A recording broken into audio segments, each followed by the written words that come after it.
So, good evening and welcome to the seminar. My plan is to give a talk that I'm going to deliver probably in about 30 minutes, maybe if rehearsals went well. It could take a little bit longer. There are some slides, but the slides were sort of bit of an afterthought. The main thought has gone into what I actually want to say. So although I did think maybe some slides would be helpful to perhaps just have something to look at whilst I'm talking. And yeah, it definitely won't take more than 45 minutes, let's say. And then that still leaves us a good amount of time to have discussion, which is really what I'm hoping is going to be most valuable this evening, is to get responses from what it is that I'm going to say. So some of what I say might feel that it's a little bit provocative in terms of how you see yourself as a therapist or a counsellor, hopefully, but some of it might feel like it fits quite well. Hopefully not too well, or else there's no point in me saying it, I suppose. But yeah, so I'm going to make a start, and yeah, depending on how it goes, the recording might be made available afterwards, or it might just disappear. But we'll see anyway. Okay, so what I want to talk about this evening is really to explore the idea that person-centered therapy, counselling, psychotherapy, whatever you want to call it, I'm going to use the terms just interchangeably, and I mean the same thing when I'm referring to any of them, has really been very limited in its development and has been unable to fulfil its potential as a genuine alternative to the medical model, which I think it was really positioned as. I don't think it's managed really to do what it could potentially do.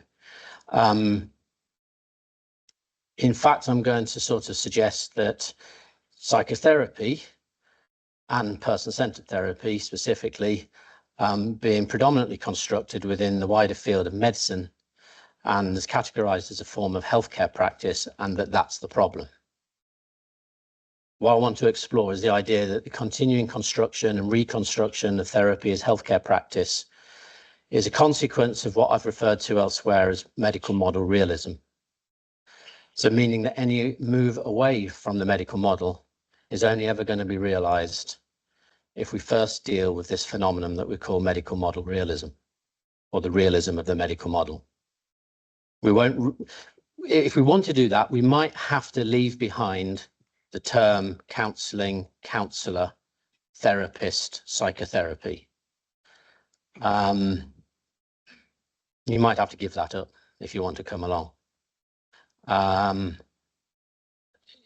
feel quite happy to do that. Obviously, I'm not the first person to suggest that therapy is not a healthcare practice. Plenty of people do. But despite all of these prior attempts and claims at trying to reframe therapy as learning, none of them seem to have succeeded in breaking through medical model realism. Hence, the medical model remains the predominant epistemic source from which all clients and therapists mostly will take their construction of what therapy is, or why they're coming to see you if you're a therapist. So just let me check. Who is a therapist here in the room, and who is a counsellor or a psychotherapist or wants to be one? Oh, let's have our hands up. Let me get an idea. Okay. Yeah. So just a question. Are you ready to give up the title of counsellor or psychotherapist? You don't have to answer, but I'm just leaving that with you. So for those people that come to these seminars regularly, they know that this talk is a follow-on really from two previous talks that I've given in the last few years. I've had a bit of a pause in contributing to the series, actually. But the first talk was, I like the title. It was Charlatans, Guerrillas, and Responsible Intellectuals. And in that talk, I was problematizing the existing systems of regulation and accountability within the psychotherapy professions, which operate, I argue, as neoliberal apparatus producing and reproducing medical model realism. That's a problem we need to address if you want to get through this. You've got to interrogate those systems of accountability and regulation. The second talk, which was actually a talk I gave here, but I'd also given it elsewhere at the PCCS Books Conference, just after the launch of the book by Rosie Risk and Catherine Jackson, Industrializing Counseling and Psychotherapy, I think it was called. That talk was titled IAPT in the Medical Model, Ideological Fits and Misfits, where specifically I looked at the presence of psychotherapy within healthcare services and what I believe are the costs of this to genuine progressive development of therapy. And I mean therapy as a form of pedagogy, and peeling back further the realism within the medical model. So what I'm going to share this evening are some more recent thoughts, which hopefully move a little bit further forward. Some of it will be going over some of what I've said before. And I want to try to take us further into the ideas of medical model realism. I want us to try to explore what it means to try to reject the medical model. And I want us to sort of think together about what happens when we have something that we might phrase as the learning we call therapy, which is the title of the talk. When you try to construct it as a concept rather than what it's not, as in it's not the medical model, in a way which is saying this is what it is or could be. I don't think we have a concept really for this learning that we call therapy. We just have to use the words that we already use. But the problem with using the words we already use is that they're located in this sort of arc of history, and all roads lead back to medicine. So, sorry, I just got distracted. Somebody's face popped up on the screen. Hello, Paul. Yeah, so it's good. I like that. Yeah. So the second question is, if you are a counsellor or psychotherapist or a therapist, do you consider yourself a healthcare practitioner? I'm going to tell you, if you're a person-centered therapist, I don't think you are, but you might think you are. And that will be a good conversation, I think, to have. So that what I'm going to do is then also provide some examples, maybe, possibly, of how we can reconstruct person-centered. And I'm going to use the word therapy as a form of pedagogical praxis. So doing this, I'm going to propose what might be, like a new origin story for person-centered therapy. One that goes a little bit further back than what are typically recognized as the main influences on Rogers from the field of therapy itself. So,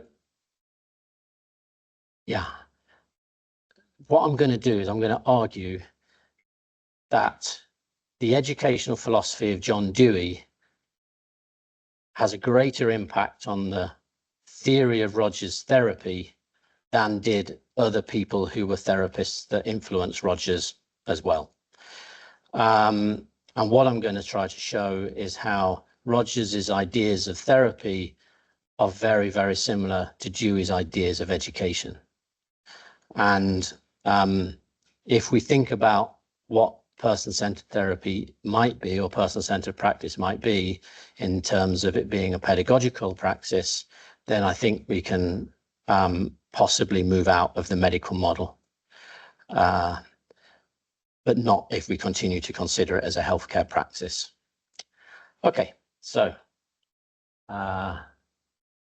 that's what I've just been saying. And I'm going to begin now by sort of saying a few words about what medical model realism is. Okay, so this is the problem I think that we've got.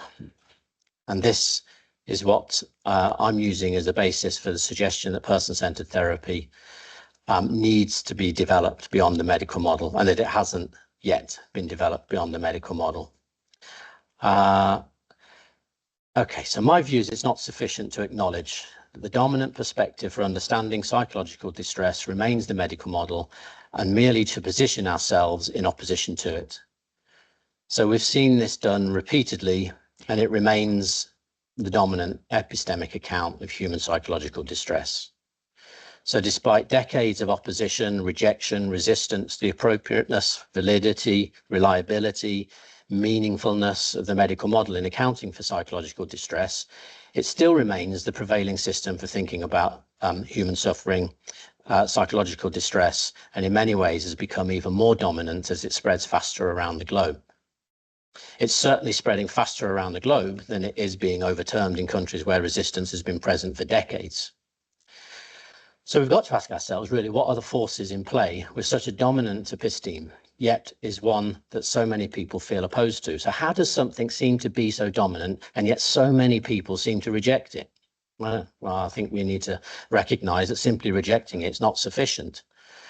So with these repeated attempts at challenging the medical model, we can see that they come from a whole range of professions. Okay, so I'm just... Shall we minimize that bit out of the way? Sorry. Oh, okay, yeah. So these groups, movements come from psychiatry, but often referred to as anti-psychiatry, critical psychiatry, critical psychology. There's social media groups, there's all kinds of resistance group, activist groups in physical and digital spaces. They seem to me, potentially, to have possibly improved things, but they failed to provide an alternative. The medical model, in my perspective at least, remains the dominant way for understanding, shaping, framing what we do as therapists. We've had Drop the Disorder, the Power Threat Meaning framework from really highly esteemed clinical psychologists involved with expert by experience groups. The attempts at change have come from really also quite powerful groups within our field, but somehow those powerful groups don't seem to have been powerful enough in order to be able to bring about the change that we might expect. In fact, some of us might say, if we are therapists, that the entire field of psychological therapy was the alternative to the medical model. I think if you're in the psychodynamic tradition, you might say that, and yet in the person-centered tradition, we might say that the psychodynamic tradition is still quite part of the medical model. I would say that we're all still quite part of the medical model. Okay, so one of the things that concerns me to some extent is that it does feel that we might be in danger within the person-centered approach of returning to the medical model, a kind of regression to the norm, let's say, rather than the mean. I think there are things that are happening within our field of person-centered therapies that seem to me to be taking us more in that direction. I feel like I've definitely been involved in some of those things. I've said it before here. I think my involvement in writing textbooks and writing research papers around certain topics that seem to offer some validation of the medical model, like using terms like depression or anxiety, etc. I think these things can contribute to the maintenance or reproduction of the medical model paradigm. The language we use is absolutely critical. I think myself becoming a psychologist, a profession now regulated by the Health and Care Professions Council, was in a way, for the short time that I stayed within that group, a validation of the idea that counselling, psychotherapy are indeed healthcare practices. So my decision to leave the Health and Care Professions Council and thereby give up the title of counselling psychology was a personal piece of politics, from a privileged position, I dare say. However, question 3 might be, what would you be prepared to do Or what do you do that contributes to the reproduction of the medical model in your practice? So I think that some of the things that we do are very ordinary, very regular. We might even say some of them are necessary actions required for working in a professional field. Of course, people need to have jobs, we need to earn a living. We might need to get a return on investment for the training. And I suppose we might say, all of us, the things that we do are relatively small in comparison to the contributions that some individuals might make, but are probably individually tiny in the context of some of the larger institutions involved, or industries involved in maintaining the medical model. So, you know, a couple that come to mind might be the pharmaceutical industry, for instance. But I want to say that it's these everyday actions, these things that we do individually, that actually present, I don't know, for me, the most uncomfortable, I might say, yeah, I don't know, awkward acts that support and maintain what I would say is the apparent realness of the medical model. But I also want to say that I think they could be incredibly powerful in creating the alternative if we become aware of the small ways in which we recreate and reproduce medical model realism.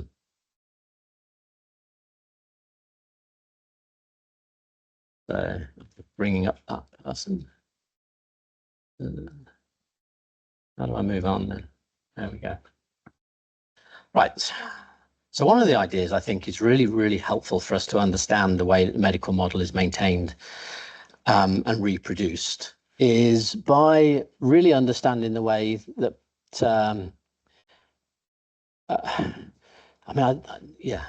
trying to understand the way in which realism works in lots of different contexts and in lots of different parts of society. This book by Mark Fisher, he was a cultural theorist based at Goldsmiths in London. He wrote the book Capitalist Realism and Is There No Alternative? You'll see there's the title in my talk is taken from Mark Fisher's work. His thesis suggests that it's literally easier for us to imagine the end of the world than it is to imagine the end of capitalism. Like some people might think, a nuclear war is more likely than a shift in political system. Maybe it is. I don't know. This is what he's arguing. And if you take the ideas into the field of psychological distress, you can play with the idea and ask the question about whether it's also true to say that it's easier to imagine the end of psychotherapy than it is to imagine a psychotherapy profession without the medical model. How do you overturn something that seems to be so entrenched and part of our culture? Also, what would there be if there were no medical, if there was no association with medical model practices? Who'd employ a therapist? Most of you probably earn your income because you receive the benefits of being a healthcare practitioner or considered a healthcare practitioner. Where would the funding come from if it wasn't to come from the budgets for health? So I would say that kind of what we need to do is really try to understand the bigger picture, but I'm not going to try to undo all of that this evening. But for anybody who's interested, I do recommend reading this book. And I think we've got copies of it in the library, but if not, it's only a few pounds to buy a copy of it.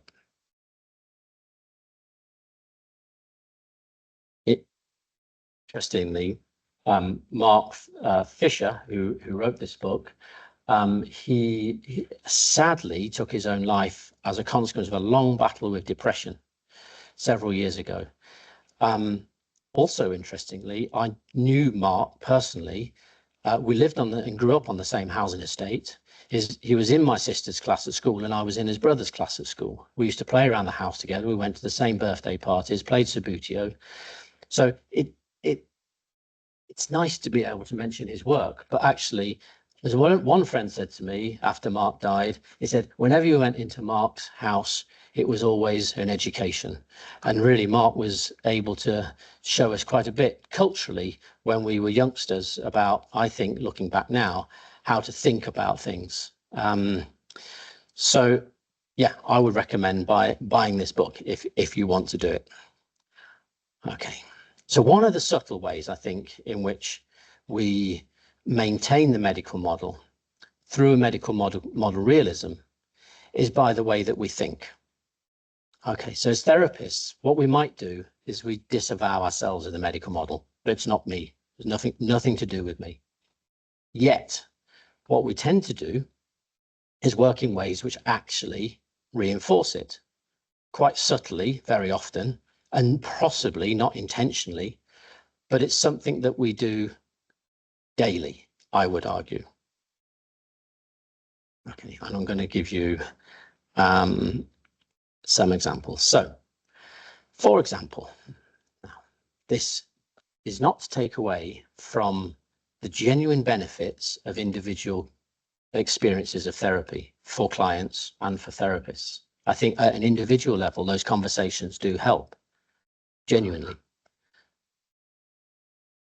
But having been in the position, working as a therapist in the psychotherapy unit in the NHS, psychological therapy services, pretty much as a main, try to disavow themselves of the medical model and say, that's for the psychiatrists. We work in an outpatients setting and we see people.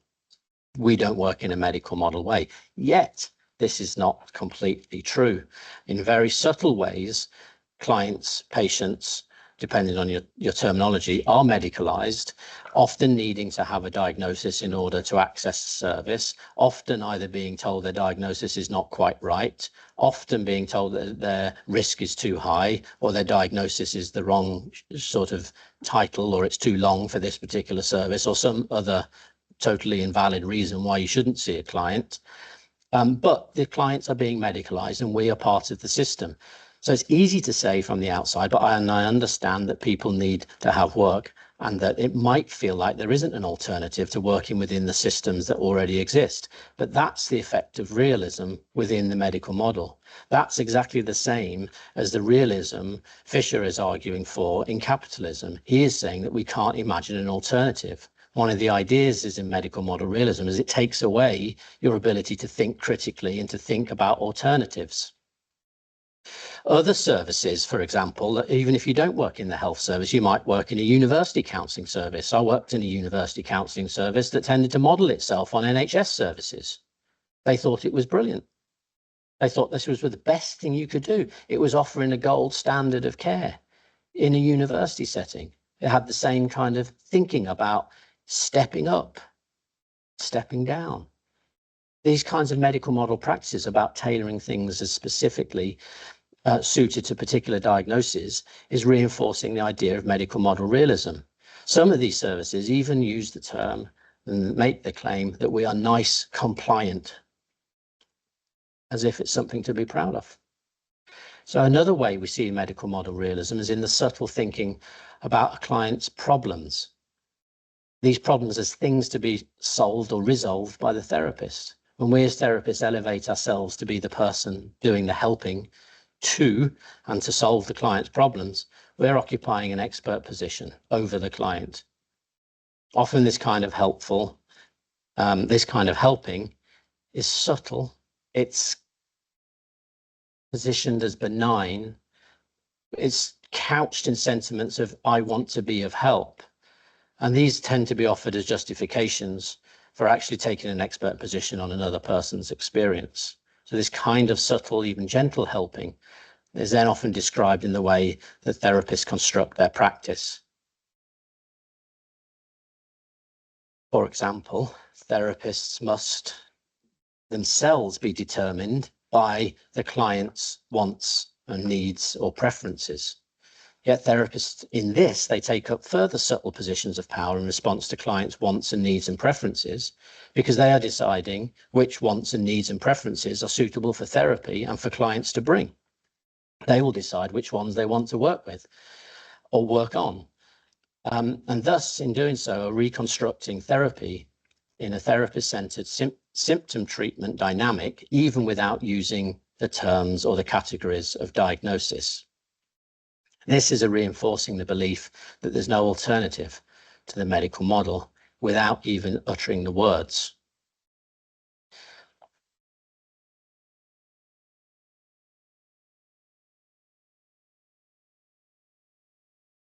No idea what slide number this is. Anyway, nice pictures. So there's numerous efforts and examples of, at trying to progress beyond the medical model. But unfortunately, I would say that they reproduce the realism within the medical model. I don't want to say things that feel like they're personally critical, because I think that they're all sound attempts at trying to move beyond the medical model. But some examples I do feel are offered as alternatives, but actually they're reproducing. So, for example, one is the idea of formulation. So using formulation in therapy to me is just another word for diagnosing. It might not end up in the use of a diagnostic category, but you're developing a model of specificity for working with a particular client, which is what the idea of diagnosis rests upon. Again, these are subtle movements, but the idea of social prescribing in the place of psychiatric drug prescribing. Yes, you're not using psychiatric drugs, but you're using the idea that one person can prescribe something for another, and that that's going to actually be helpful in taking people forward. The third one's a little bit more contentious, but I do think that there's some of the thinking that lies behind the ideas of empirical eclecticism, integrationism, or pluralism, which is where you're using evidence to tailor treatment to clients, again, is another way of reinforcing the medical model system, even without using the ideas of specific categories. So, for example, in empirical eclecticism, you see this idea of stages of change, that where if the client's like this, then you should use this. Or if the client is at this stage, then you should use this thing. To me, it's like just reproducing the same way of thinking about people, which is that you're working on them. And yeah, people may disagree. We'll have a conversation shortly. So, okay, so for Fisher, the very idea of mental health provides what he calls a paradigm case of capitalist realism, where systems and services are subject to what Chomsky refers to as a failure by design. So that is in this kind of realism, everything must fail because it needs to be replaced by the next thing. And then the next thing, and then the next thing. Individual failure, such as depression, continues to be necessary for the best treatment to be discovered. We'll never be free of mental health, the mental health crisis, because so much rests on it existing. I mean, yeah, sorry, I nearly went down a rabbit hole then. So treatment must fail. Treatments must fail because we will need a new treatment, because there'll be nothing gained from us running out of people to treat. As an industry, we need to recognize that there is a built-in failure by design to everything that we're doing. Okay. So the third way I've argued about, or I want to argue about, the way that the realism of the medical model it can be revealed is in the way in which Western societies, we think about counseling, psychotherapy, and the medical model more generally.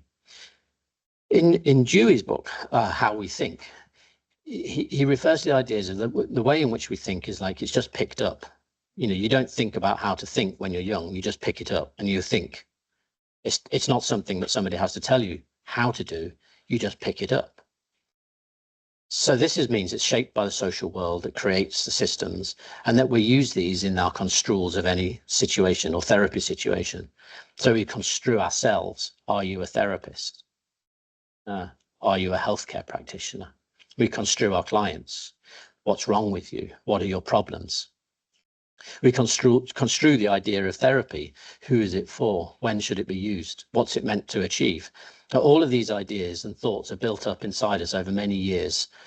And these thoughts, in the end, produce beliefs. They produce beliefs about therapy, therapists, and clients, of which we're barely aware, unless we're going to dig into them and spend much time unpicking them. So some way of understanding construal might be associated with the medical model, and you suddenly start to think about terms like disordered, pathological, diagnostic, sick, mentally ill, etc. But it's not a significant step to disavow ourselves of these terms and then still act in ways that reflect such ideas. So we then operate on lower order construals, such as looking at the client and thinking, what are you here for? Like looking over the top of my glasses thinking, what are your problems? Yeah, how did you get them? Yeah, you know, and we're kind of making these sort of subtle or having these subtle impressions of the client that we're barely aware of if we're honest. And then we might start to think about, well, wonder what preferences you might have for how I should be with you. And they're all sort of indicating some kind of supposition that's being accepted without making any reference to its real foundation. So the supposition could be something like, I'm a therapist, I'm an expert, you're a client, you need treatment. Almost simply, the supposition in therapy, as it's currently constructed, is more about doing to rather than being with. And I mean in person-centered therapy too, we're heading more in that direction. Okay, so this is a new bit, I think, here, where I'm not a sociologist. I know there's sociologists here and online, but I think related to this idea of medical model realism that we can use and root in the work of Mark Fisher's cultural theory of capitalist realism is Bourdieu's thinking around the original Husserlian concept of doxa. Now, doxa, according to Bourdieu, is the acceptance of a set of fundamental beliefs which does not need to even be asserted in an explicit self-conscious dogma. So doxa is what we say is taken for granted. According to Cecile Deer, in modern societies, doxa similarly refers to the pre-reflexive, the shared but unquestioned opinions and perceptions mediated by relatively autonomous social microcosms, which determine natural practice and attitudes via internalized sense of limits and habitus of the social agents in the field. So what this means is the doxic relation in the medical model can thus be seen within the hierarchy of medicine as a profession over other professions, including counseling and psychotherapy. We typically don't question socially the role status of doctors. We'll usually accept it, and I think for reasonable grounds, and often, you know, when we're talking about medical problems. However, the medical model wants us to make us think that human psychological distress is a genuine medical problem. It's a natural phenomenon, like a heart defect, which is in me, it's in you, or whoever the person is that's sat opposite you. So when somebody might be really emotionally distressed, panicking, hallucinating, it's almost natural for us to want to say they probably should really see a doctor. Well, is it? I don't know. This is the tradition. This is our culture. This is what we might say is a kind of correspondence in Bourdieu's theory between the social structures, that is the status of medicine, and our pre-reflexive thinking that we go to doctors for help. It induces the belief that psychological distress is indeed a medical entity. So therefore, the apparent socially arbitrary dynamics of power through classifications, categorizations, values that produce a doxa, in the first place are reproduced and reinforced, and thereby enable the misrecognitions of arbitrariness as disavowed acts of benign, well-intentioned helping by us counsellors. So this arbitrariness of the simple statement, maybe you should see a doctor, is reproductive, reinforces a medical model realism, and it maintains the stability of a doxa within our practices and perceptions of ourselves as agents. So what is intriguing both about the idea of medical model realism and Bourdieu's concept of doxa is that the effects of the reinforcement and reproduction through arbitrary practices is that social agents, us therapists, experience the sense of limited alternatives. For Bourdieu, this sense of the limits extends to what is felt inside. It includes a limited sense of perception of alternatives or aspirations for alternatives. It's why the question, is there no alternative, seems to hold such a profound weight. On the one hand, we want to say and believe, yes, there is, But on the other, if you're asked to construct it, you're pretty helpless. You're left floundering. It seems like we can't. Everything we try to do seems to go round full circle, and we come back to the medical model. So one last point is this idea about what that feels like as an embodied sense. Fisher uses the term of being haunted by lost futures. And in a way, I think as person-centered therapists, we are haunted by the lost future of what was once promised by the theory offered to us by Rogers and people that came alongside him and after him. Okay, so we can think of many examples where the mediation of alternatives to the medical model occurs. And often it is these more powerful voices which lead to the almost signs of a heterodoxy, an idea that alternative or competing views can exist, that they become mediated, and we again go full circle and return back to the idea that there is no alternative to the medical model. Okay, so yeah, I'm going to have to jump something because this is we're moving on. So now I want to sort of say, just briefly, we need to recognize that there are more powerful agents than those whose interests, and those are the people whose interests are being served by the doxa remaining stable. So if we want to consider what might be best for our practice as person-centered therapists, then we might need to take it outside of a healthcare discourse. We might need to take it out of the very idea of being a healthcare practice.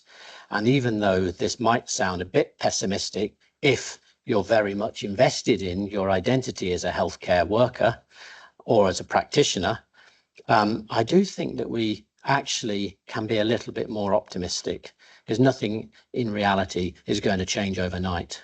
However, in this next section of the talk, I want to get into thinking together about the person-centered therapies and what it means if we assign it to a new category that's not a healthcare practice.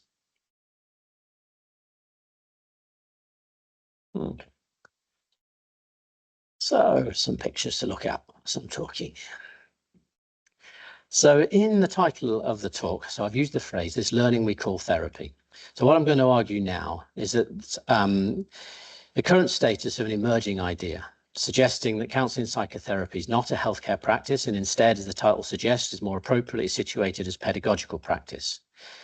The proposal leads potentially to the opening up of an opportunity for a new field of practice to emerge, and one in which there is no need for any connection to the medical model, healthcare practice, thinking, discourse, finance. Breaking free of what hold it has over us. There are, of course, many implications of such a model, and I've stated these already, so I won't say them again, but things like our status and our incomes. However, there'll also be some problems. I don't think we can walk into the idea that we could reconstruct what it is that we do within another field and not recognize that there's problems within that field. However, we will deal with the problems of the traditional education on another night, not tonight, but maybe that will be our next seminar, or mine.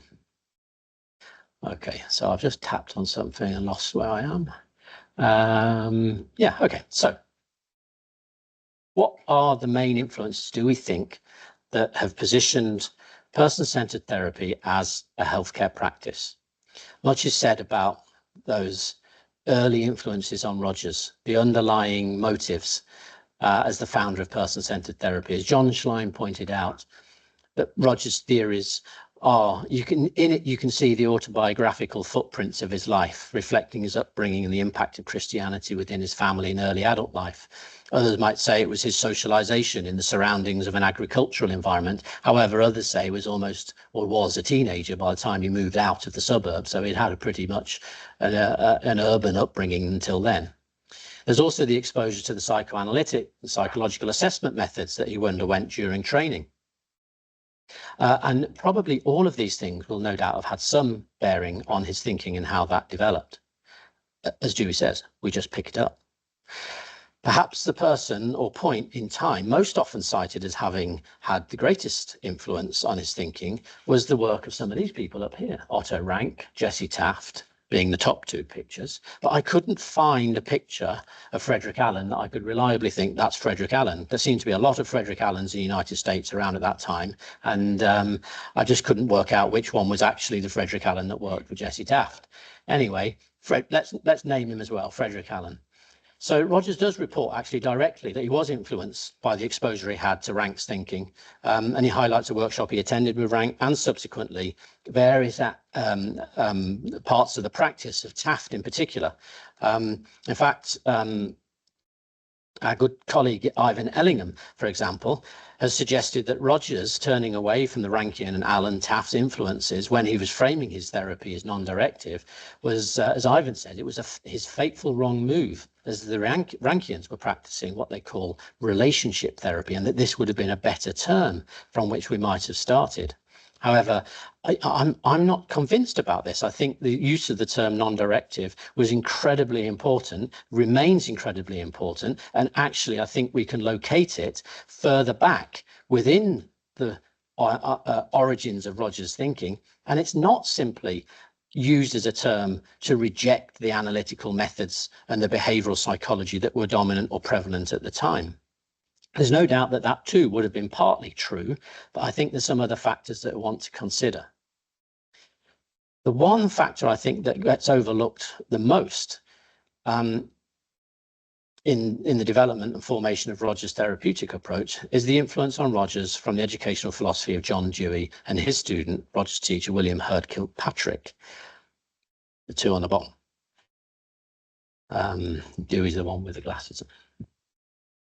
So I'm suggesting that by understanding the influence of Dewey and Kilpatrick on Rogers' approach, by understanding Dewey's philosophy of education, that we'll be able to understand a little bit more about this process of learning that we call therapy. So it's important to understand that Rogers began his tertiary education, right, gosh, the time's flying by, at Teachers College, Columbia University in New York. There he was exposed to the educational practices of Dewey and Kilpatrick. As Rogers says in Kirschenbaum's book, and as Kirschenbaum says in his book about Rogers, he flourished in this environment. His thinking was evolving as he had the direct experience of student-centered learning. He was free to explore subjects of his interest, and the style of education reflected the values of Dewey and the philosophy he had developed.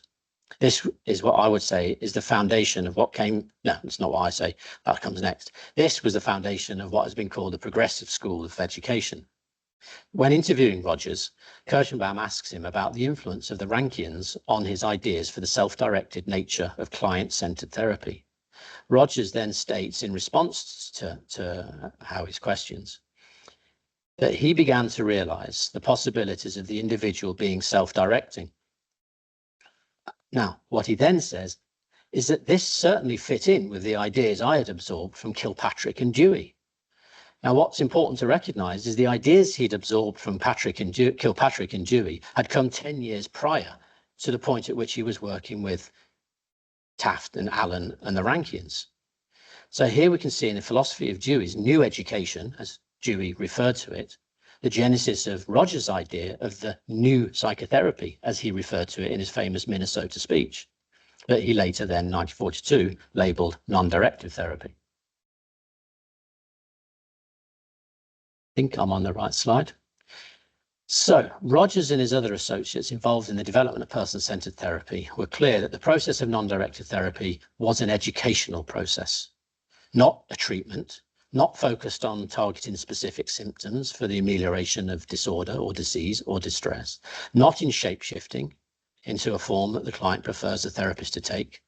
In Rogers' book, Counseling and Psychotherapy, his first book on counseling and psychotherapy, he did publish a book before this, he was already referring to the kind of learning that takes place in client-centered therapy. He said, in the client-centered type of therapy, which this book describes, there is no attempt to solve the client's problems through re-education. You have to understand what re-education is. Re-education was used in analysis and in behavioral therapy at the time. So he's saying it's not the same kind of re-education. It's not expected that his problems will all be solved through counselling. Good. Nor is this assumed to be a desirable goal. Interesting, given what we think of as therapy today. Satisfying living, consists of not a life without problems, but in a life with a unified purpose and a basic self-confidence which gives satisfaction in the continual attack upon your problems. Consequently, the client takes from this counselling not necessarily a neat solution for each of his problems, but the ability to meet his problems in a constructive way. It follows that re-education is not, as has been sometimes supposed, the retraining of the individual in all aspects of life. It is rather a sufficient practice in the application of the new insights to build up the client's confidence, self-worth later, enable him to carry on in healthy fashion without the support of the counselling relationship. So Rogers is clear that the typical use of the term re-education is not appropriate for his kind of therapy, or the learning process we call person-centered therapy. The kind of learning person-centered therapy was evidently an experiential one that comes from the self-initiated action of the client and not instruction or direction from the therapist. This learning grows out of the new self-understandings the client gains through his relationship with the counsellor and his new confidence, his sense of self-efficacy maybe, to put use of this learning into the rest of his life. One early collaborator of Rogers in the development of non-directive counselling was Nathaniel Raskin. So Raskin wrote, 1947, republished in, I think, the Person-Centered Journal, but also in Brian Levitt's book, Embracing Non-Directivity, a paper that set out 4 levels of non-directivity. But only one of these levels, which was the 4th level, is the kind that supports the spontaneous learning process all clients are capable of and that results in changes to the process of self. Importantly, this 4th level of non-directivity distinguishes between the idea of knowing your client and experiencing your client. It is an epistemic matter. The non-directive therapist is learning too. They're not speaking in order to know about their client, to diagnose them and find out how do you become this way or what is wrong with you. They are, as Peter Schmid argues, engaged in the art of not knowing. They are part of a dynamic process of self-discovery of the client and are actively engaging in this process alongside the client. So Raskin states in his paper that therapy is largely a matter of learning about oneself, and draws into his discussions on the non-directive attitude, its application within the field of broader education. Just a few years later, Rogers' 1951 book, Client-Centered Therapy, was published. Included in this book is an entire chapter on the application of his approach to educational contexts. Now, we might think that's pretty okay from where we are today, but imagine that at the time. In 1951, Rogers is really making his way, and yet he dedicates an entire chapter of his book on therapy to what it means for education. His career is in the ascendancy. It seems to me like a huge risk that he'd suddenly start taking his idea of therapy outside of what might be the most secure path for him to take, which is to continue to locate his therapy within a healthcare practice. But he refers to this in his own book. In this book, page 384, you can take a look at it. This is where I get the second part of the title for this talk from.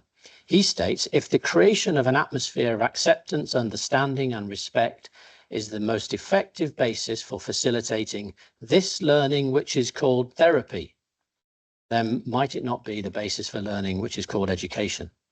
Rogers explicitly refers to his therapy as learning. Perhaps the fullest expression Rogers gives to this learning that we call therapy is in his paper in the American Psychologist a few years later after the publication of Client-Centered Therapy. It's also republished that he chose it as one of his papers to put in On Becoming a Person. Interestingly, the paper is actually titled Persons or Science, a philosophical question. But in it, Rogers talks about the process of therapy. This is quite a long quote, but I'm going to read it. Another way of looking at this process, the relationship he's talking about, is that it is a learning by the client and by the therapist to a lesser extent. But it is a strange kind of learning. Almost never is the learning notable by its complexity.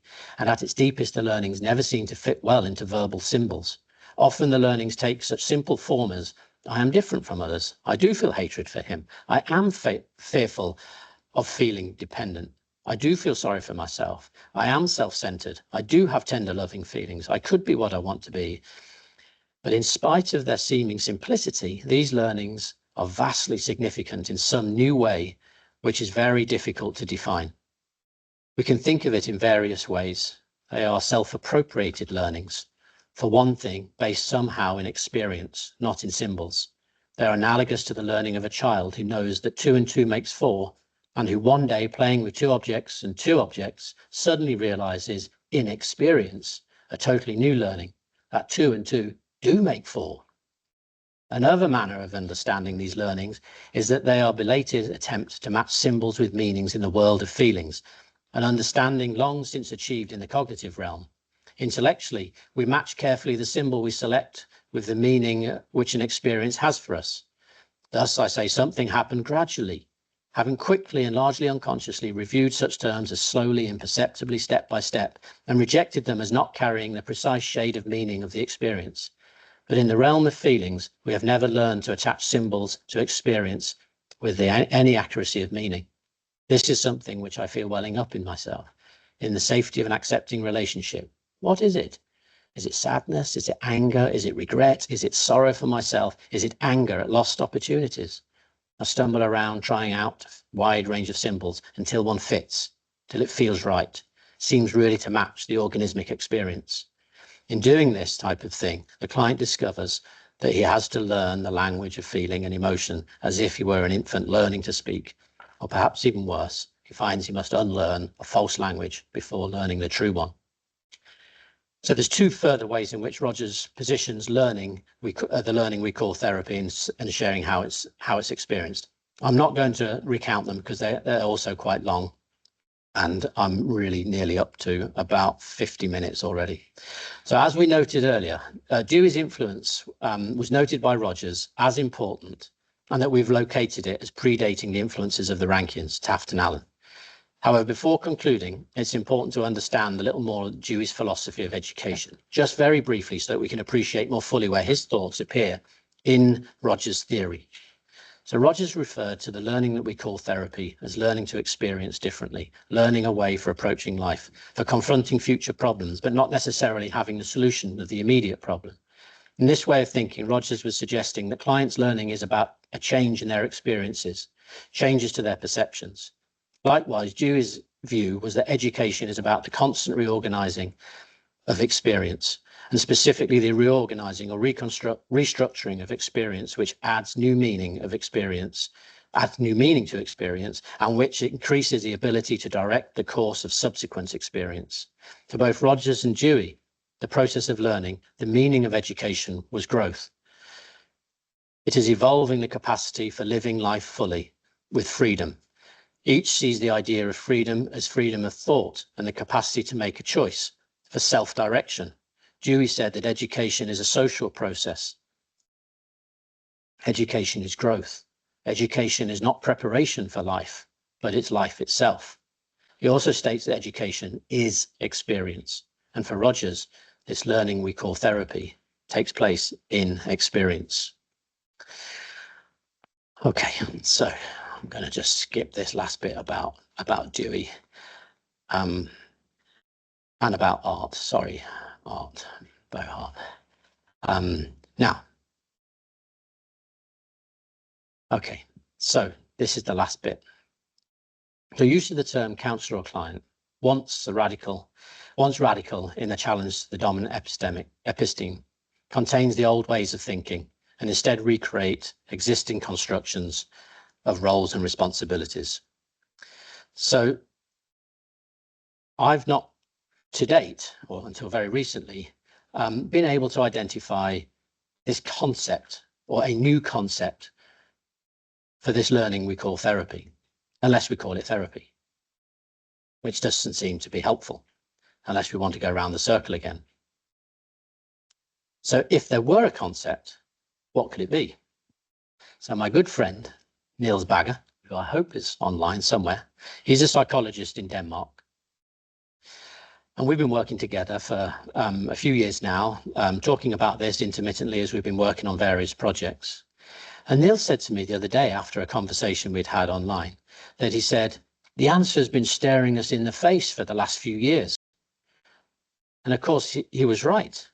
Niels and I had been working together in preparation for the PCE conference in 2022 and for the 2 years before that. Then we were working together for the PCE conference with our wonderful friends at ICPS in Athens in Greece for the PCE 2024 conference. One of the themes for this conference came from some research that Niels and I was doing for the PCE 2022 conference following a Delphi study, where one of the most important things that came out of that was education. So we conducted a Delphi survey of person-centered therapists and practitioners and educators. And one of the most important things that came out of that was the issue of education. And I'm not going to pad that out much more. So this formed part of the theme for the conference in Greece. Idea, which is a kind of education in Greek. It's a particular type of education. It's often an education that is considered to be holistic, about an education for the whole person, about integration, connectedness into society. So Niels proposes the term, missed that, John, sorry. Niels proposes the term psychopaedia. Psychopaedia might be a term that we could use to account as a concept for the learning we call therapy. Now, just to provoke things a little bit, we engage the help of ChatGPT and asked ChatGPT, what is psychopaedia? ChatGPT sent us a whole list of terms. This is what psychopaedia is. It's holistic, it's self-organizing, it's interconnectedness to the environment, it's process-oriented development, it's emergent potential, it's wholeness and integrity. That's scary. So from this conference, I think we can possibly say we've got tentative ideas of what a new concept might be for this learning we call therapy. Can psychopaedia offer us a way out of the medical model? And there is certainly the realism of it. I don't know. I mean, only time will tell. Not only did it throw back these terms, but it also threw back descriptions of what those terms might mean. I'm not going to read those out now because it will take too long, but you could search psychopaedia in ChatGPT yourself, and you might like to come back to it and have a look at see what you think. So, okay, I'm going to conclude and say, I think the implications for us of doing nothing are profound. They will only continue to reproduce the medical model, and we'll only continue to maintain the current way. There are significant influences of which I think we can do little, although maybe they will exhaust themselves. As Fisher argues, many things will just simply burn themselves out as a result of their failure by design. Some people have said that within the pharmaceutical industry, there's less and less and less investment being spent in the development of new psychiatric drugs, largely because they're considered to be failing. Not that I would locate that as being a reason why we're now seeing more and more and more investment in the use of psychedelics, but maybe that might be a new market in which they could really open up psychedelic informed or supported therapy. Not that that's another thing that I want to talk about. Okay, so we continue to see privatization of healthcare in the field of psychological distress, managed care, insurance company, private healthcare providers. They've all got a finger in the pie, big pharma too. Perhaps there's nothing we can do about that. The cultural shift would be too big. So I'm suggesting that we maybe need to start to think about what Roger said, dare we be designers? And I think probably it's time for us to really start to do something different. Okay, that's it.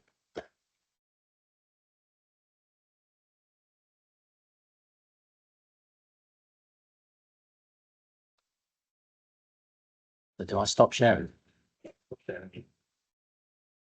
Oh, gosh, okay. We're open to any questions. So yeah, we can have some questions now. or We're open- thoughts or we're open to- reactions or responses. Yeah, probably better not questions, but we can have questions if you need to. So, If you're online, you can click on raise your hand, and we should see you here. And if you're in the room, you can physically raise your hand.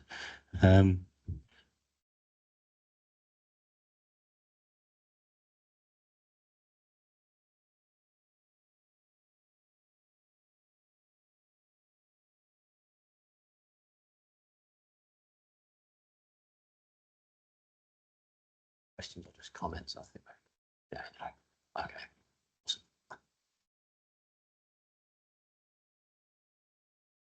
Hi. Hi, Lucy. So you spoke about the medical model, Yeah. and I reject the pathologization of psychological distress, and I definitely don't relate to the idea of like sitting there looking over my glasses thinking, Yeah. what problem are you coming with, or where did that come from? Couch, all that. I think. Don't relate to that at all. So I see my person-centered, non-directive practice as outside of the medical model. But I noticed you used the word healthcare practice, and I wonder if being outside of the medical model and being not a healthcare practice are exactly the same thing. The thing that made me think that maybe they aren't is working with clients.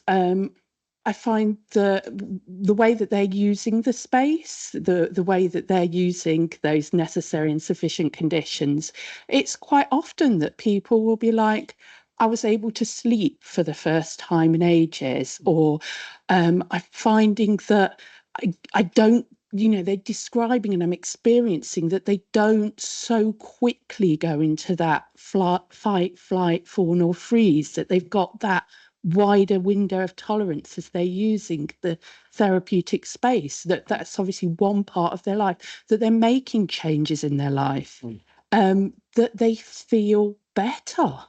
Like the many clients I find within private practice do feel better through accessing therapy, and it seems to me like a healthcare practice in the same way as like walking or pottery or painting or any kind of those things could be viewed as a healthcare practice as well. So yeah, I suppose one thought was I wanted to share not thinking of a healthcare, thinking of a healthcare practice more holistically and not just about the medical model. And I feel as though, and maybe this is lacking the translation knowledge of the word that you used, but placing it in education feels like it needs, just as placing it in healthcare needs a lot of qualifiers, because there's many ways it doesn't fit within traditional healthcare ideas. It certainly doesn't fit within education as it commonly takes places in schools today, for example. So it feels like it needs a lot of qualifiers there.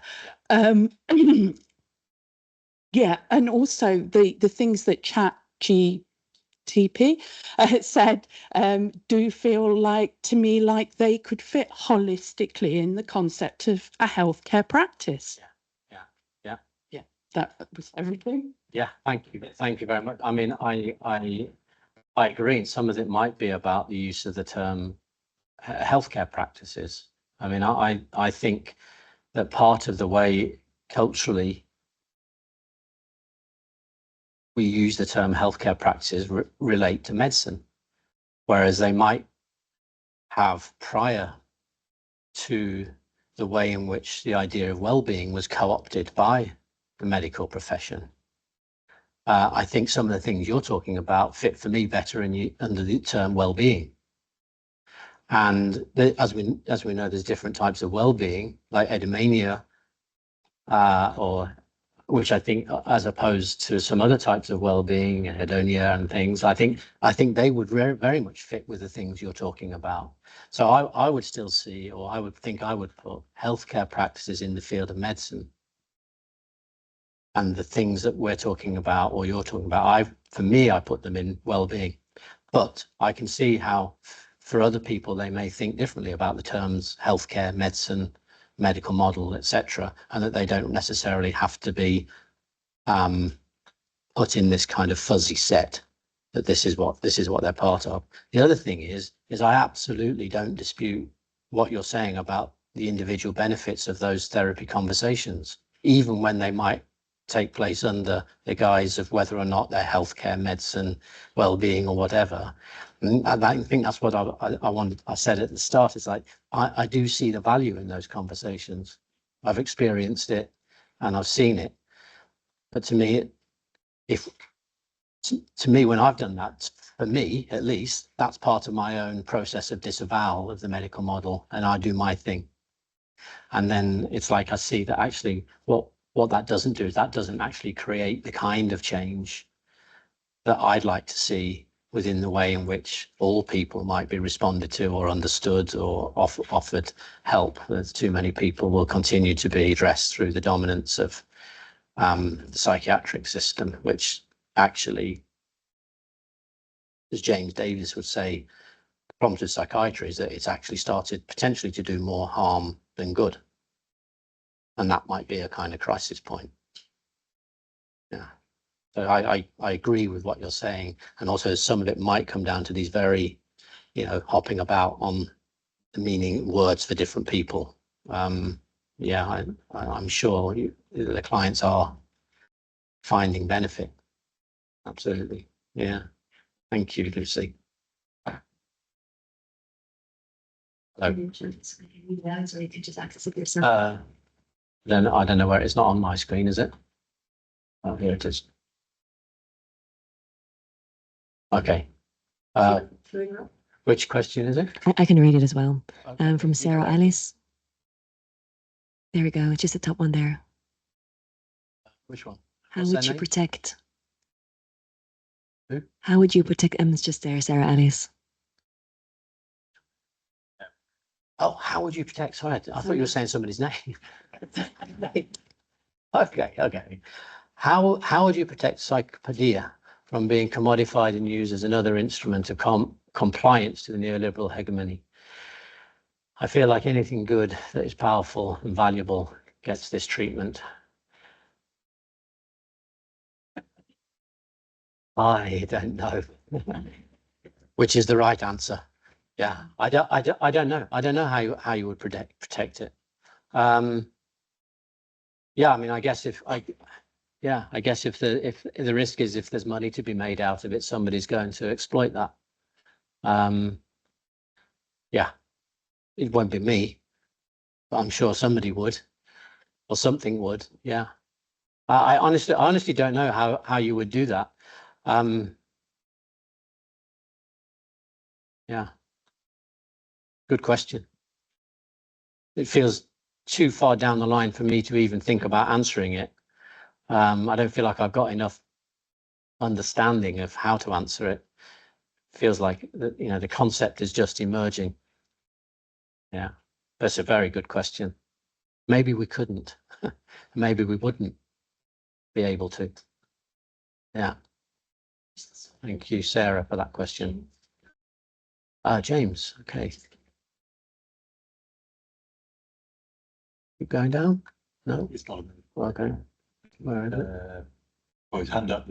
Oh, okay. Hand up to speak. Yeah. Hi. Allow Mike. Okay, brilliant. Nothing to unmute. Okay, you can unmute, James. Oh yeah, hi. Thanks, David. Thanks for your talk.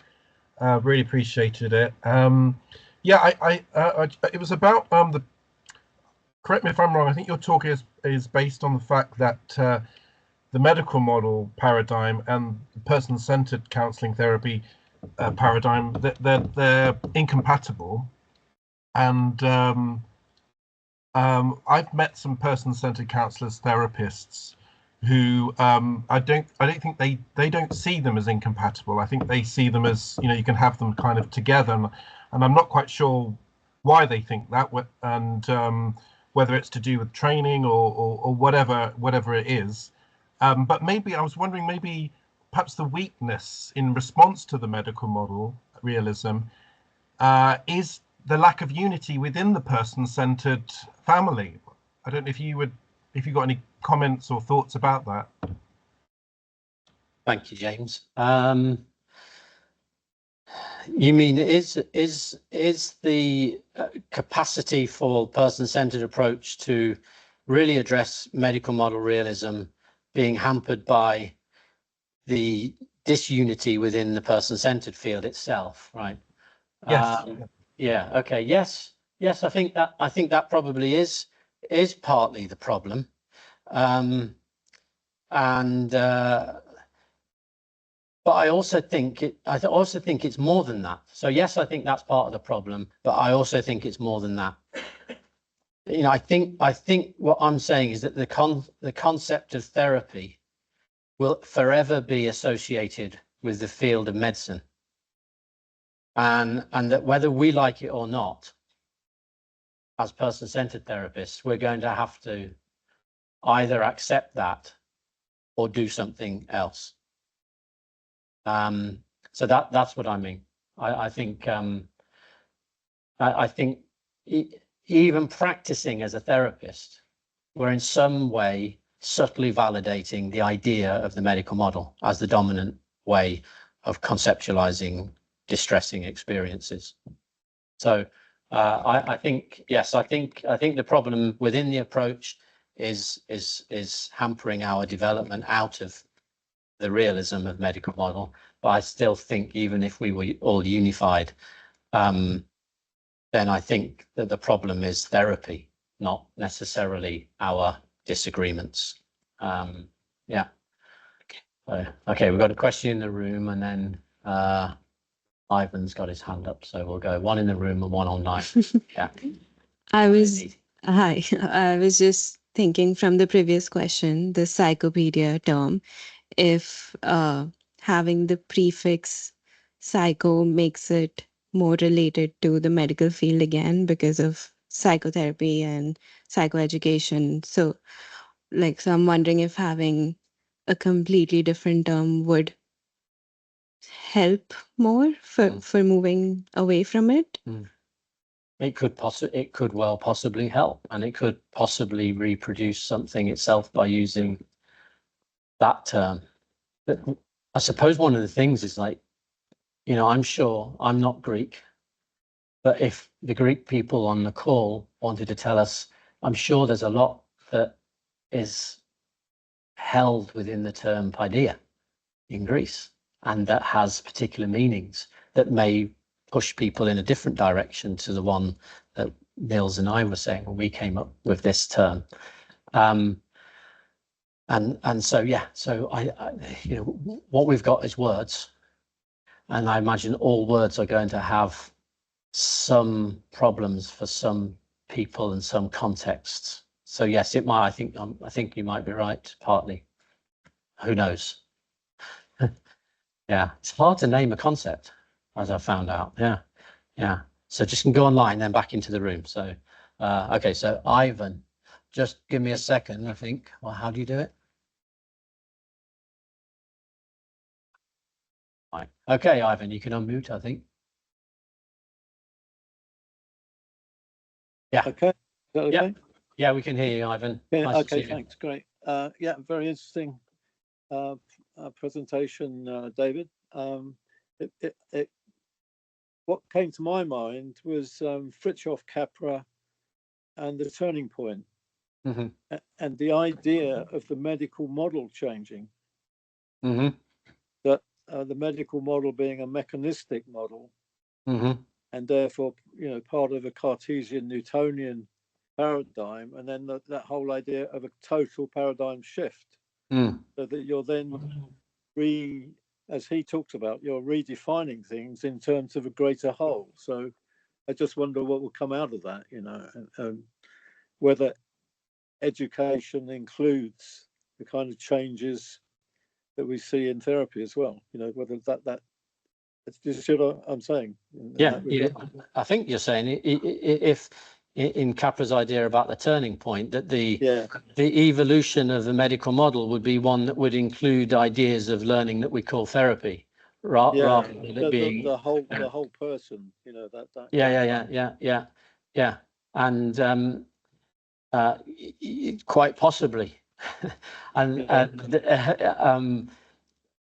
but I don't think. I mean, quite possibly, but I think. I mean, I think we've talked, like you said, it's not going to happen in our lifetime.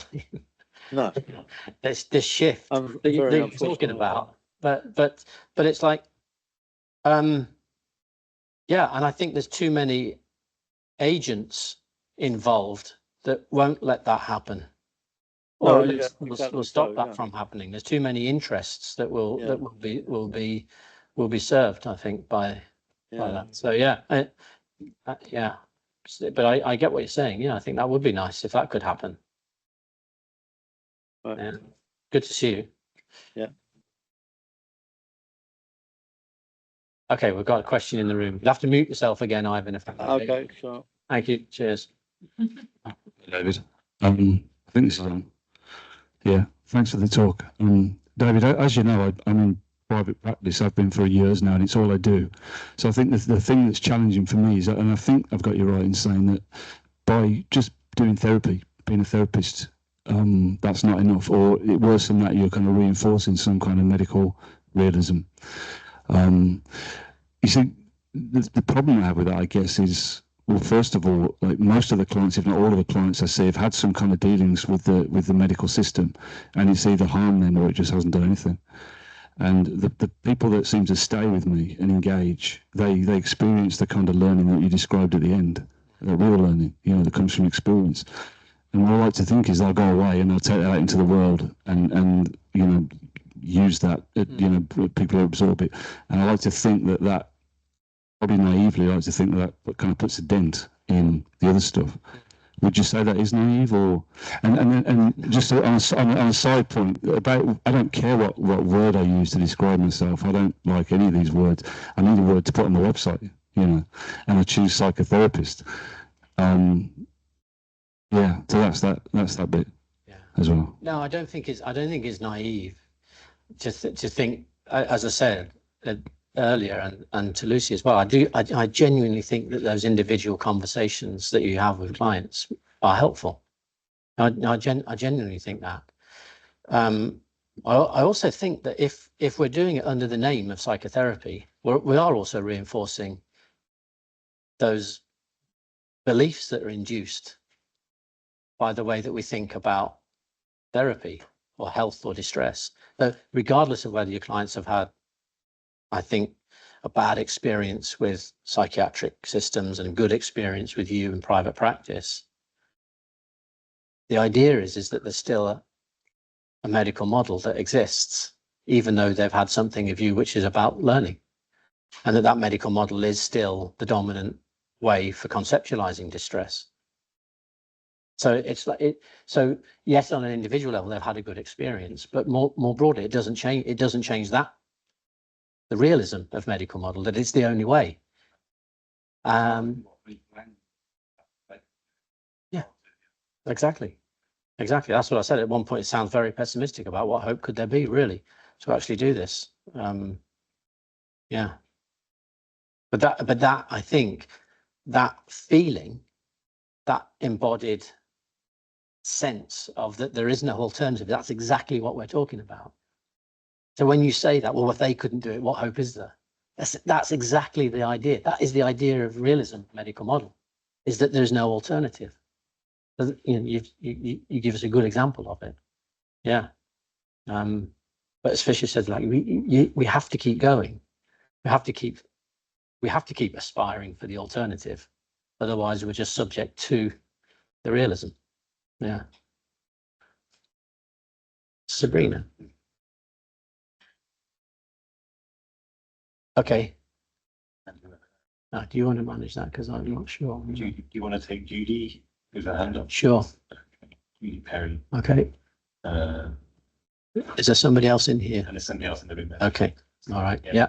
Okay. So, Judy, I think you can unmute and ask your question or share your thoughts. Hi, David. Can you hear me? Yes, can hear you. Yeah. Brilliant. Thanks so much for your talk. It really got me thinking, and I'd be interested in your thoughts of the role that we have if we are working in the medical model and almost dismantling it or trying to bring a difference within the model as well as what you've been discussing. So I work in the NHS in a neurology psychotherapy service, and I'm the only person-centered person in the team, and it's very medical. So I work in a hospital. Patients, in inverted commas, have to be referred by their consultant, and we're kind of the treatment. But I found that working in a very person-centered way in such a medical environment has been incredibly powerful. And there's something where I feel as though being in that model and trying to offer something different can have a real powerful impact as well. And I've heard from so many clients where they've said they've had so much therapy in their lives and that this is the first time they've experienced something that feels different and life-changing. So I just wondered what your thoughts are of trying to dismantle or do something different when it's very medical, or whether actually it's not being in that environment and doing something different like you've been discussing. Yeah, thank you very much for that question.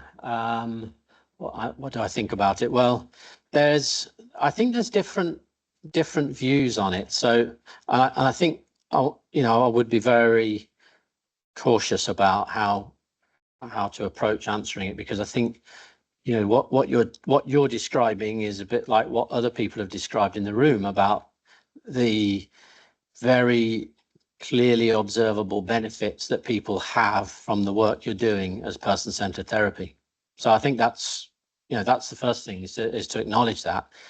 Then there are definitely sort of people who are seeing the better way to bring about change is probably been referred to as like changing things from the inside. So you've got to be inside it to change it, and I can understand that. And I think there was an article by Peter Pierce and somebody else about the use of counselling for depression, for example, as a way for rehumanizing psychological therapy services in the NHS, and that if you've got to be in there in order to be able to change it, you've got to be in the room having the conversations to be able to be part of the change. And so I understand that. So I think if that's what you're doing, I understand that, and I think you might be right. I might be wrong. Maybe both are required. I'm not absolutely sure. But my choice has been is to try to step away from those places and from those titles or those places for practice where I think I might be in some way subtly reinforcing a medical model. So I think probably both are valid. So yeah, it's just one thing I'm noticing now, it's just really good to hear all the benefits person-centered therapy has for people. I think that's what I'm thinking, and that sounds fantastic. And it kind of makes me feel like, one of the things that I'm reminded of now is when IAPT first came about in the UK. So this is a very UK centric thing I'm going to talk about here. When IAPT first came about around 2008, you heard about counselling services being decommissioned, being replaced by improving access to psychological therapy services. And often therapists that were working in those services, person-centered therapists, were being asked to retrain as CBT therapists. And then they'd have to go and do this training, and some of that might be in order to keep their job. But then they'd say, oh, yeah, but I don't do the CBT, I do person-centered therapy. So I get the client into the room and I do person-centered therapy, but everybody thinks I'm doing CBT. And they thought this was, this was subversive in some way. But unfortunately, all these good effects were going on to the minimum data set and on the health records and recording really good outcomes for CBT. So in some way, you sort of even unintentionally reinforcing the idea of the medical model practices, even when you try to do something quite subversive. So whether or not it's possible to work inside the system and change it from within when we're talking about something so radical, I'm not sure, but maybe you can.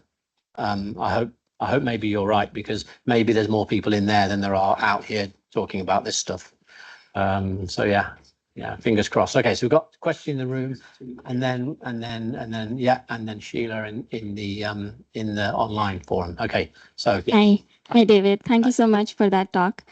So I have two things that I want to mention. The first one, I'm not sure if it's a question. I think you've already answered it, but I'm wondering because I have come across a lot of people who have really benefited from medication, psychiatric medication, and they may think that they cannot cope without it. So I'm wondering how what we are talking about would kind of work with that. I'm not sure. That's the first one. This something else that occurred to me was because clients are also in the medical model system, like they're also in the system of the medical model that we're talking about. So in a way, do you think that they're also kind of contributing? I'm not sure if contributing is the right term, but they do come into therapy with that expectation as well. And that also kind of reinforces the system. Yeah, I mean, okay, so take the second point first. I don't think necessarily anybody's doing anything intentionally to reinforce the idea of a medical model, not when we're talking about person-centered therapy. And clients, I don't think in the main are doing anything to intentionally. I mean, clients want help. You know, they're distressed and they know what they know. And most of us know what we know. Most of us have learned that the medical model of psychological distress is real. You know, most of us probably grew up thinking that diagnostic categories were valid, reliable, meaningful, trustworthy. And it's only when you start to pick away at them, you start to question it. Yeah, I'm reminded of it. There's a really good blog written, an American psychologist called Jeff Rubin, I think it is. He wrote this blog in about 2016 when DSM-5 was coming out. And yeah, he's really written about the idea of the invalid nature of the DSM. There's also a really good talk by James Davies, right? And his book Cracked was one of the things that came up. If you search James Davies at the Weekend University, you'll get a fantastic talk where he provides his account of interviewing the people who were on the committee for deciding what diagnostic categories will be included in the DSM. And through his video, through his lecture, you would see how these things they're just there with no evidence whatsoever for their validity. It's that they tested 8 psychiatric conditions. Most people think, oh yes, psychosis, more severe forms of distress are unreliably predictable.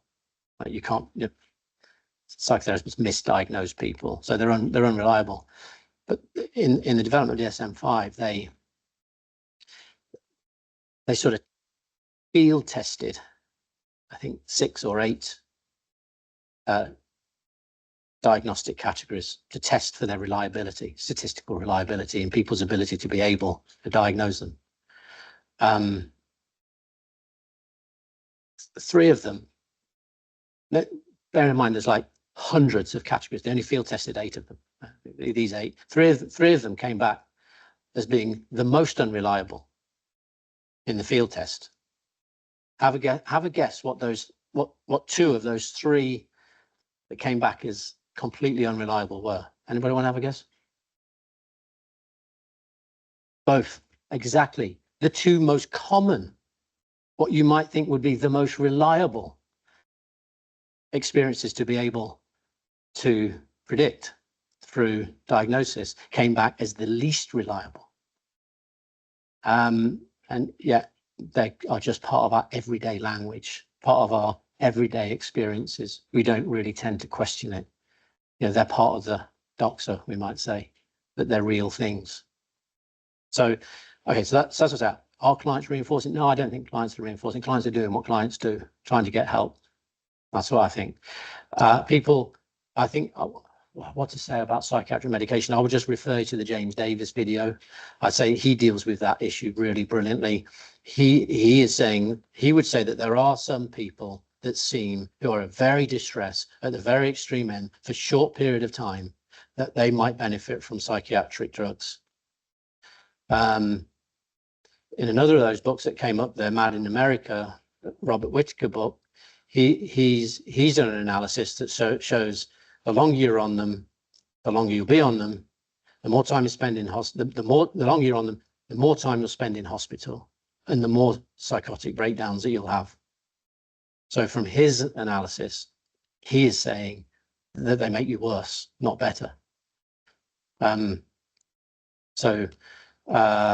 Yeah, I would say it's undeniable if some people are telling you they feel better, but I think the problem is this huge over prescribing of psychiatric drugs into the general population for things that we might have once considered to be part of normal human experience, but are now pathologized and medicalized. Yeah, so yeah, okay, so we got one in here, one in there. I'm going that way around here. Okay, one in here, one in there. Okay, so it's going to be Sheila, but I just need to do something on the thing. Allow your mic. Now you should be able to unmute, I think. Yes. Thank you. What were the two least reliable, David? We didn't hear it on here. Well, two of the three least reliable were anxiety and depression. Okay, I don't know why I'm laughing. It was we all seem to know why you're laughing. So. Okay. Two things. I mean, one, I wanted to say thank you for bringing in Dewey and Fitzpatrick. Years ago, I wrote a chapter in my dissertation about them, and I've never heard of them since and never thought to go back. So as you were talking, I've actually downloaded Kindle Dewey book, but what caught me was this idea of our work being something around learning processes. That is really like that, and I've often thought that about the development of congruence. It's not an undoing, it's a learning. And also the other bit is what you've really, I don't know, this is the intention, but the challenge I hear for me anyway is something about how I hold together what I think most of the time, hopefully a lot of the time, is good work with clients that we see, and that I learn, they learn, and it's all truly wonderful and all those things. But actually that's only half the picture.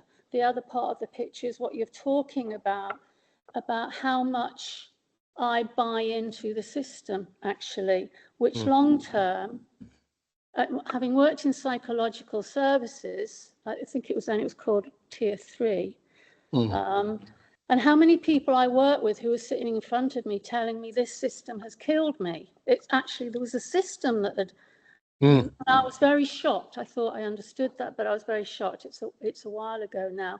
But this, how I hold this individualness of being with people, and at the same time, there's something really not okay in the system. And I actually don't know how to answer that at yes. I felt that in the training of psychotherapists and getting courses accredited and professionalized, and what we lost in person-centered training in doing that, and what I was a part of with all the best intentions. Sure. Yeah.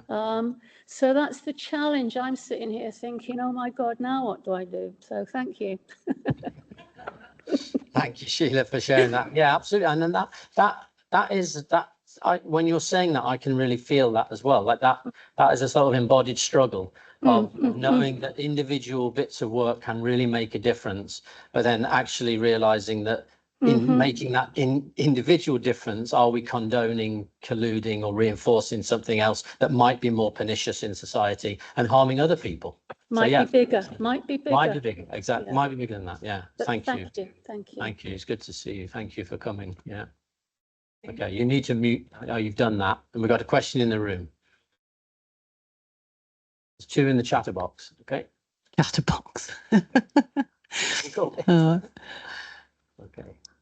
Thank you, David. Sorry. So I think it's in the room time, isn't it? In the room, yes.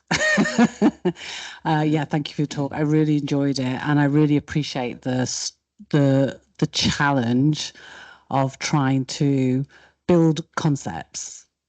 Build a concept around something that feels like so necessary to not collude and not redo harm. And I'm really interested in that around social justice, you know, because you're my PhD supervisor. And I'm trying to do something kind of similar in a way, I guess. And I think for me, the idea of continuity is so important. And Gendlin's work really lays out in very similar ways to Dewey, I think. I don't know Dewey as well. But I think to be serious about continuity, this idea of being able to be inside or outside of this system is really is problematic. So I think that's my question, I guess, for what you're suggesting around stepping out into education, or this idea that we can step away.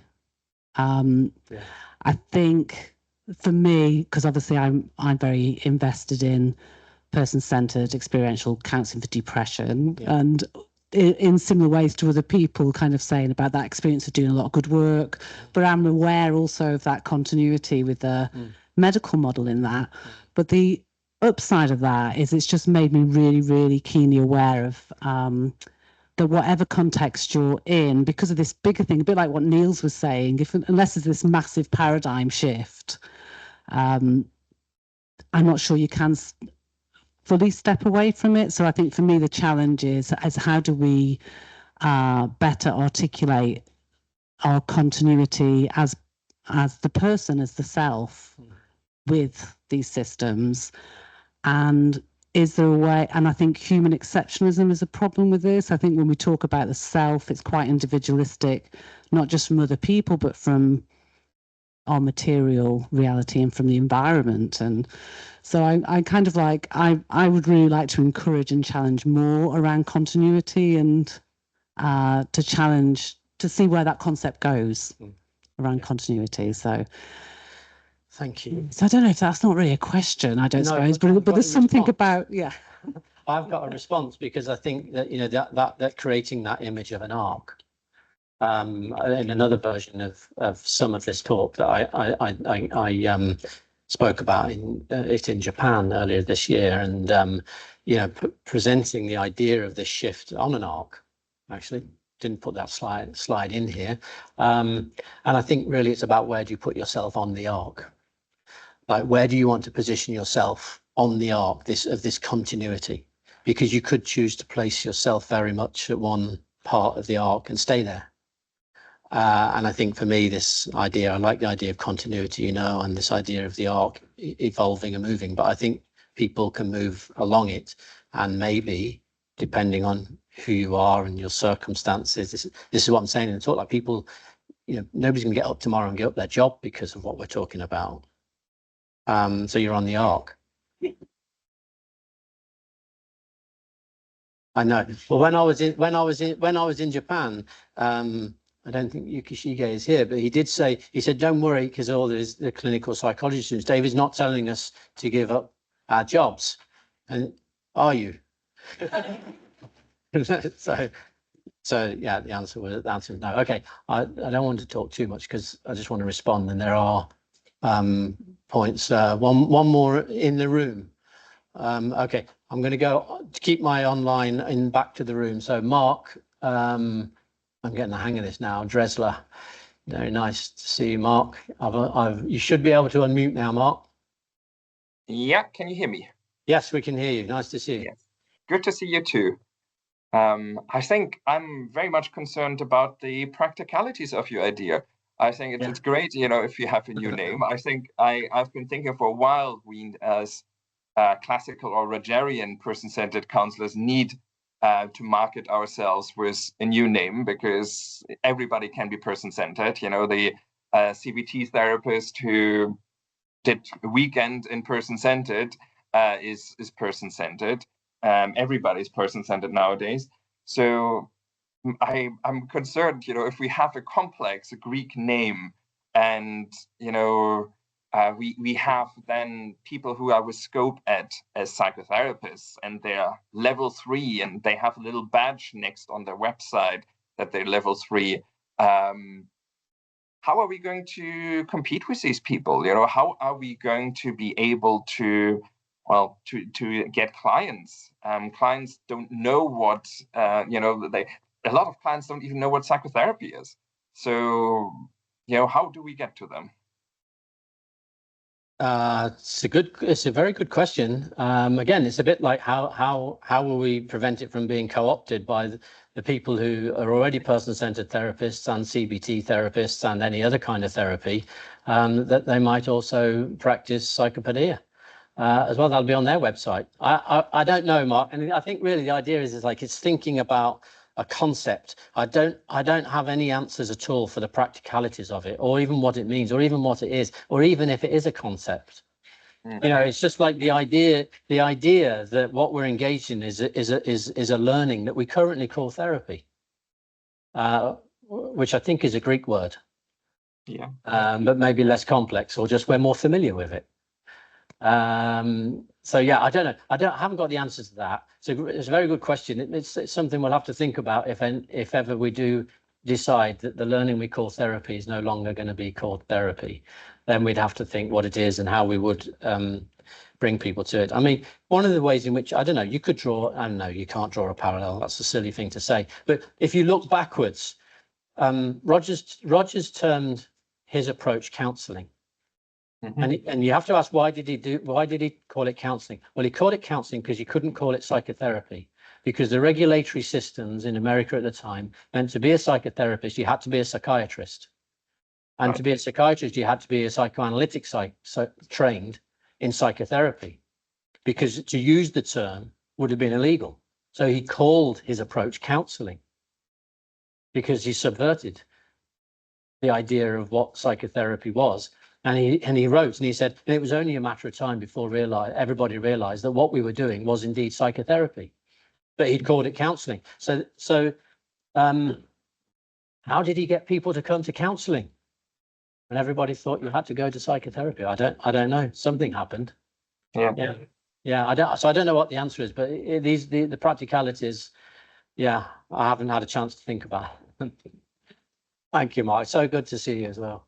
Yeah, good to see you too. Okay. All right. So I have a question in the room, I think. I don't really have questions, but okay, just a comment. That's great.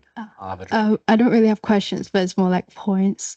I was thinking how in some medical research they look into things like brain scans to kind of support their model. But I was thinking that perhaps this is a kind of like a chicken and egg kind of idea, that like if the root of the problem was the distress as a person, and then that caused the biological imbalance, do we treat the medical problem, or do we treat the psychological distress? And yeah, I just find that this model kind of really addresses the root of the problem. And as well, I was thinking that culture plays a part of the problem as well, because I think in some cultures the definition of education is quite different, or that perhaps kind of the policy says one thing, but then in practice is another thing that does not agree with the person-centered approach. And so I find that maybe that plays a big part of the problem as well.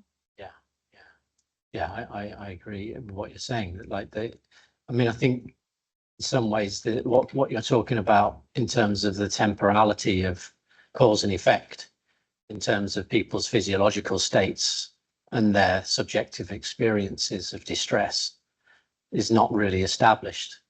But you know, one of the things you might say is that so Stephen Joseph, who's recently left, has kindly sent me a text before the talk, so I hope it goes well.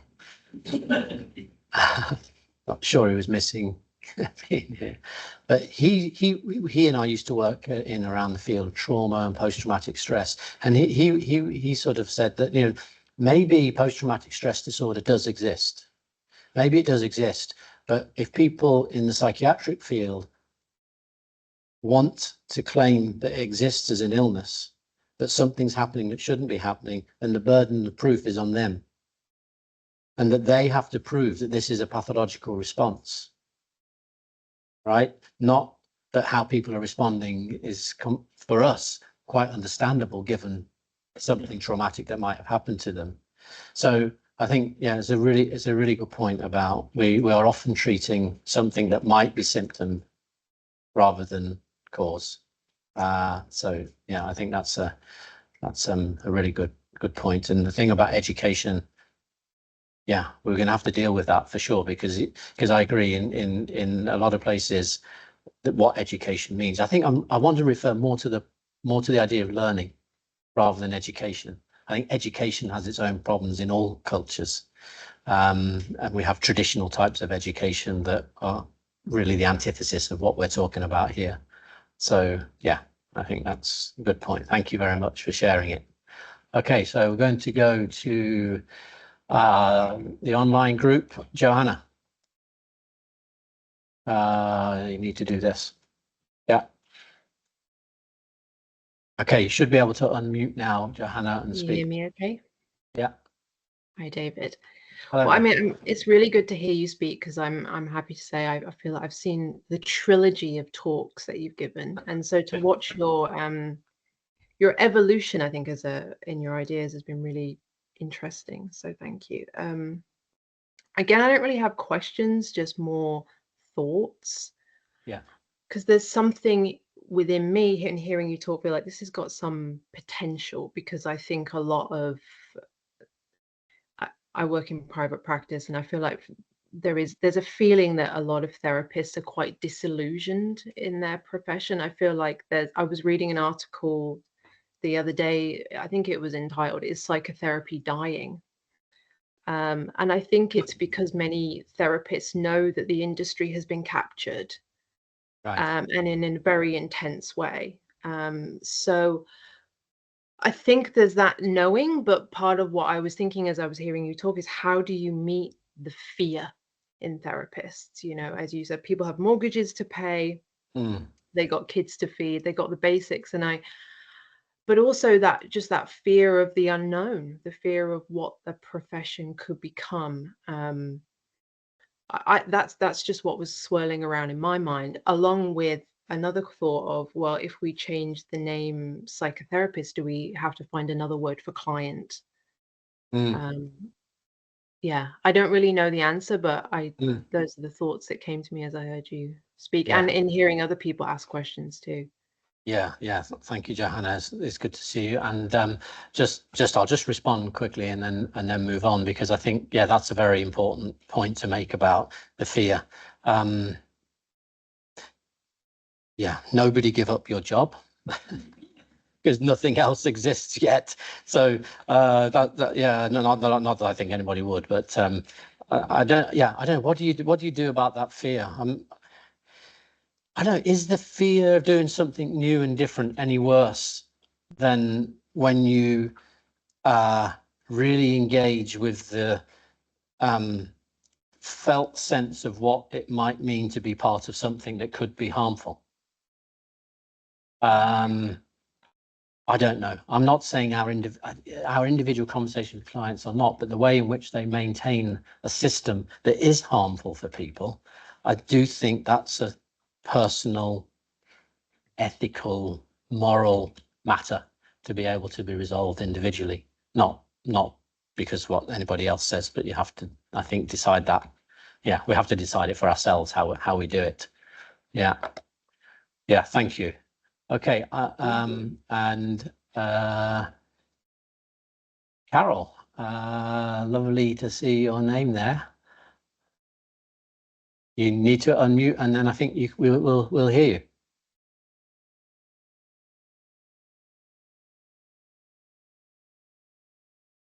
you. Right? Yeah. Are you there, Carol? Oh, it would be nice to hear from Carol.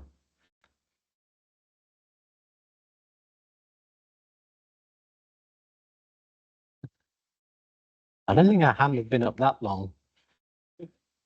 So maybe she's just nipped to get a drink or something.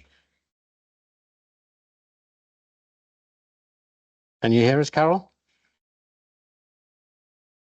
Is there another question somewhere? If we just in the chat, okay. More online, okay, yeah. Where do I go? Sarah Payne. Okay, Mr. Jennifer Payne. Jennifer Payne. Okay. Ooh. A lot of stuff going on in the chat.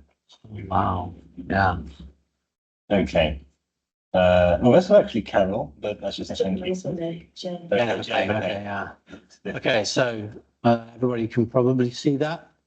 Having joined the NHS a few weeks ago as part of Time Counsellor, what you say resonates on that hand. However, on the other hand, has highlighted the lack of medical model in my training and in private practice. Often clients come in that context to learn about themselves. Yes, I wonder whether based on what you say, you see the mental health crisis actually as a lack of education on being a human experiencing being.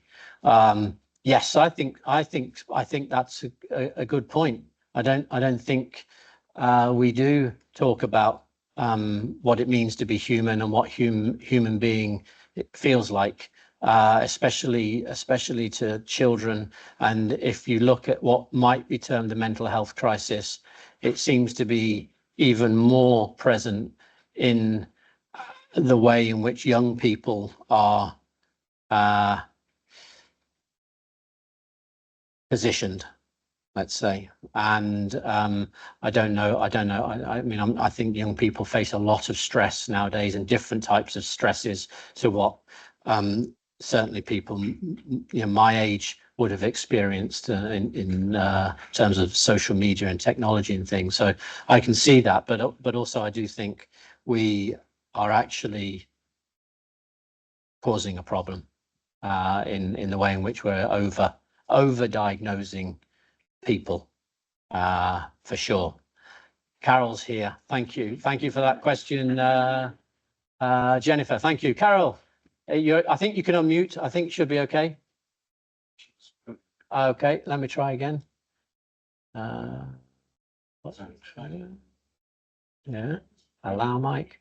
Is it possible, Carol, to try unmuting now?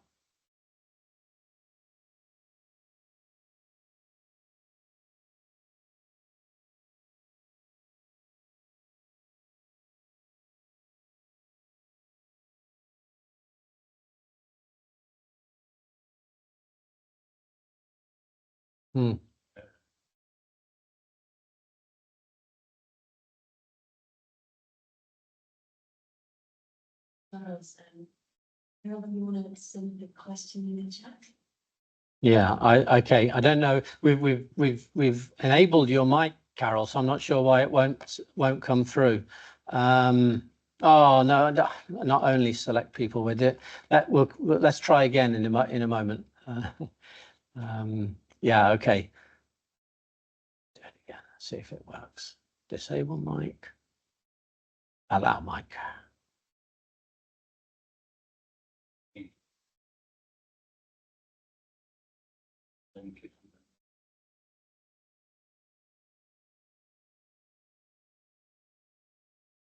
I still can't hear you, Carol, for some reason. Yes.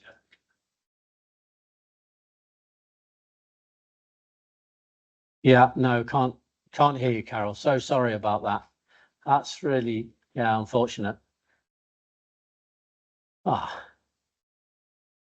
Okay, I'll just go back to the chat quickly, and then we'll have to finish in 1 minute, because I think I wanted there was a question just under Jennifer's. Oh gosh, there's so many comments. I'll read that one, but that was Mark. We'll have to come back to that one. John Chen. Yeah, agreed about that. Dan. Okay. Wow, I don't know. I think I saw somebody commenting from Greece about the idea. I've lost it now. Kate Hayes is there too. Experiential learning, extraordinarily powerful. Agreed. Yeah, Rob Cunliffe, current speakers, put a finger on feeling I imagine several of us are thinking, which is that this new concept has potential. Appears to have legs. Thanks very much, Rob. It's good to know. Carol, part of Dewey's learning is unlearning, indeed, inhibit pre-reflective habit of speech and thinking. The presentation helped us realign our language and our PTA values. Thank you, Carol. Agreed. Okay. Mark Harrison, under the pro cap in front of the Facebook office. Research all therapies largely depends on the person-centeredness. Thank you. Yeah, agreed. Thank you, Mark. Good to see you here as well. Seamus Nash, thank you. We're not going to have time to read the whole thing out, but I think everybody will be able to access the comments. This sounds important. My work, like Shearer, Doctor, explored rules and dodges. Two major differences. Dewey's belief that person's total organism behavior or functioning non-defensively is wiser than their conscious thought. Agree. Whereas Dewey suggests a person can shape their world only through conscious thought or I guess, reflection on it. Both differ in the origin of problematic events. Rogers views problems originate with an individual. I'm not sure about that. Caused by defensiveness, whereas Dewey views the problems as basically social in nature. Yeah, I'd say it's more as the interface between nature and culture. So thank you, Seamus. That's good. Okay. So sorry, Carol, we couldn't get the microphone to work, but I'm going to have to wrap it up there for everybody and just say thank you very much for coming. We've gone for the full 2 hours. So